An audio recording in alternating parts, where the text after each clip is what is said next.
On the 29th of April 1945, the British 2nd Army launched Operation Enterprise, the code name for the assault crossing of the River Elbe in northern Germany.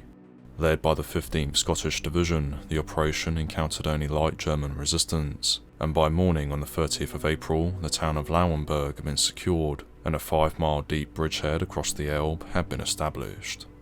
With the success of Enterprise, 2nd Army began pouring reinforcements across the river to strengthen the bridgehead, including the 6th Airborne Division, which started crossing at Lauenburg on the afternoon of the 30th.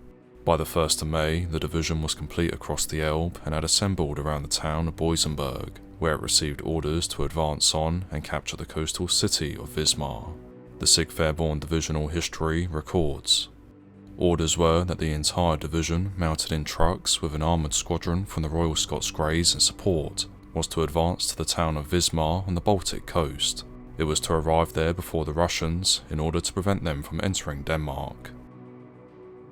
At the time, the Soviet 70th Army was advancing through northeastern Germany as part of the Second Belo-Russian Front. On the 1st of May, the 70th Army cleared the port city of Rostock and was preparing to carry out an advance the next day towards Wismar and Lübeck, and thence north into Denmark. To the men of the 6th Airborne Division was given the unique task of stopping the Soviet 70th Army at Wismar and preventing it from pushing on into Denmark and 2nd Army's area of operations. Accordingly, on the morning of the 2nd of May 1945, the 6th Airborne commenced its advance on Wismar, with the paratroopers riding in trucks, and on board the Stuart and Sherman tanks a Sea Squadron, the Royal Scots Greys. To the surprise of the division, German resistance to the advance was non-existent, with Wittenberg, Lutzow and Gatebusch all falling by 1,000 hours, whilst over 10,000 German soldiers surrendered to the division over the course of the morning. The War Diary of the Canadian 1st Parachute Battalion adds that, "In a wood at Lutzow, we came across a German workshop detachment numbering some 3,000 troops, who had orders to surrender. The confusion was indescribable in that wood. German civilian women, men and children were there with the troops, and when the troops were lined up 3 deep on the road, many had their wives and children with them. This was because the rumour was ripe that the Russian army was only 9 miles away. The civilians and soldiers were terrified of the Russians and wanted only to be taken by us. The Germans wanted us to go as far as possible. They reasoned that the more territory we occupied, the less the Russians could occupy. Thousands of German troops lined the roads and crowded the villages, some even cheering us on, though most were a despondent-looking mob." Leaving Gatebusch, the 6th Airborne Division started out on the final stretch to Wismar at around midday on the 2nd of May, with the Canadian 1st Parachute Battalion and Sea Squadron, the Royal Scots Greys, leading the advance, whilst the 8th and 9th Battalions of the Parachute Regiment followed up closely behind. After a couple of hours, the leading troops arrived at Wismar at approximately 1400, with the Stuart tanks of the reconnaissance troop of Sea Squadron the first to enter the city. Driving into the centre, the British tank crews found the streets crowded with German civilians and soldiers, none of whom put up a fight. Crucially though, there was no sign of any Soviet forces in the city, meaning that the 6th Airborne Division had achieved its objective and beat the Soviet 70th Army to Wismar.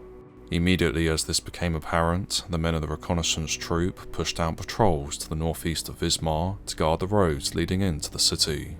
About half an hour later, at 14:30, the remainder of Sea Squadron, together with the Canadian 1st Parachute Battalion, arrived on the scene, with the Canadians deploying their B and C companies to the north and east to establish roadblocks, whilst A Company was held in reserve in the city centre. Shortly afterwards, at 14:40, the British paratroopers of the 9th Parachute Regiment arrived and took up defensive positions covering the roads to the southeast. Then, at 16:30, the 8th Parachute Regiment reached Wismar and was ordered to secure and hold the nearby village of Lübow, an operation it successfully carried out by 2000. Thus, by evening on the 2nd of May 1945, the 6th Airborne Division had 3 parachute battalions plus a squadron of tanks in position at Wismar, with the 4 units having covered the 100 kilometers from Boisenberg in just 9 hours. There then followed a tense few hours as the British and Canadian troops waited for the arrival of the Soviet 70th Army from the east. This eventually took effect that night, as the war diary of the Canadian 1st Parachute Battalion continues. On the night of 2nd of May, a Russian officer arrived in a jeep with his driver. It was quite unofficial, since he had no idea that we were in Wismar until he came to our barrier. He had come far in advance of his own columns, and was quite put out to find us sitting on what was the Russians' ultimate objective.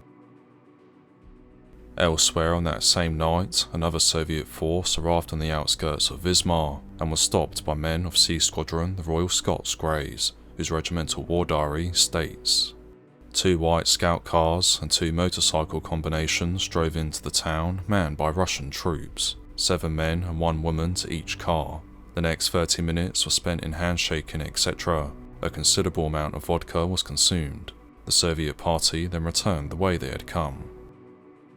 Following the link-up with the Soviet 70th Army, the commander of the 6th Airborne Division, Major General Erich Bowles, arranged a meeting with his Soviet counterpart on the night of the 2nd of May to agree the boundary lines to be held by the Allied and Soviet forces.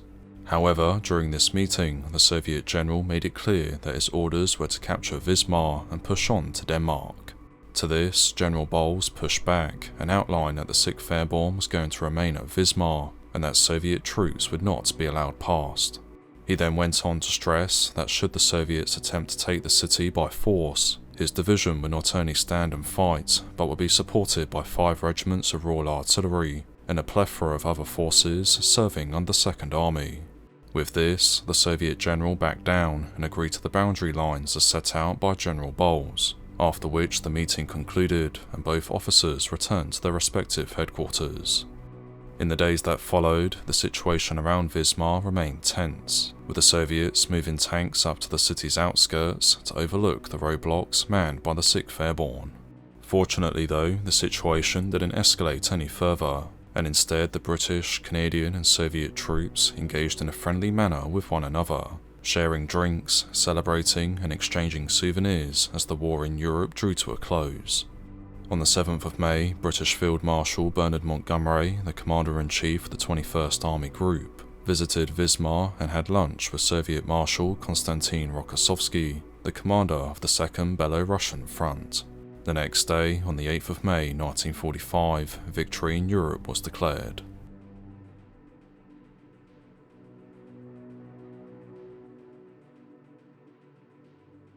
Thank you for watching this video. If you enjoyed it, please be sure to leave a like and subscribe so that you never miss one of my future videos.